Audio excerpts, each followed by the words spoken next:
Qui est vraiment Rima Hassan Mobarak? Depuis sa désignation sur la liste LFI aux européennes, Jean-Luc Mélenchon ne jure plus que par elle. La militante pro-palestinienne est même parvenue à totalement éclipser Manon Aubry, pourtant tête de liste des Insoumis. On l'a dit engagée, clivante et sulfureuse, mais après enquête, la candidate d'extrême gauche qui a récemment été convoquée par la police judiciaire pour apologie du terrorisme semble surtout s'être fabriqué un personnage public très éloigné de la réalité, de ses origines jusqu'à son idéologie.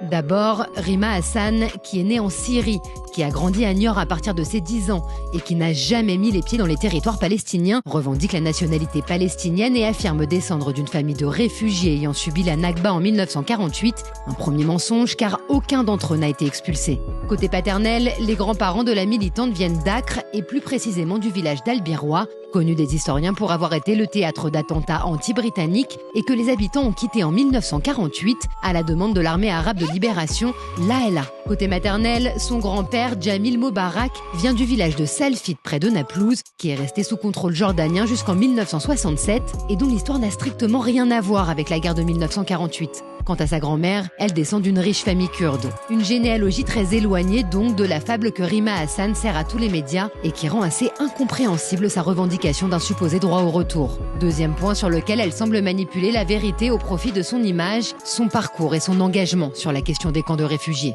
La candidate LFI sous-entend qu'elle a décroché un doctorat grâce à une thèse sur le droit applicable dans les camps de réfugiés, un diplôme et une thèse dont on ne retrouve aucune trace. Mais ce qui est beaucoup plus trouble, ce sont les activités de son ONG, l'Observatoire des camps de réfugiés, une structure dont on ne comprend ni la provenance des financements, ni la nature des activités. En effet, alors que son site internet présente l'Observatoire comme une structure active, avec des salariés, des projets, des communications, aucun compte n'a été déposé depuis 2019, ce qui est totalement contraire à la loi. Mais surtout, depuis sa création, l'ONG n'a produit qu'un seul et unique rapport qui concerne la Grèce. En revanche, rien pour l'Afrique, l'Asie, l'Amérique et encore plus surprenant, rien pour l'Afrique du Nord et le Moyen-Orient, où est pourtant née la candidate. Mais alors, quelles sont les motivations profondes de Rima Hassan? S'agit-il d'une jeune femme en mal de reconnaissance et prête à tout pour cultiver son image de passionnariat? Ou inscrit-elle au contraire son action dans une stratégie beaucoup plus vaste, au service de puissances étrangères comme la Syrie? Depuis plusieurs mois,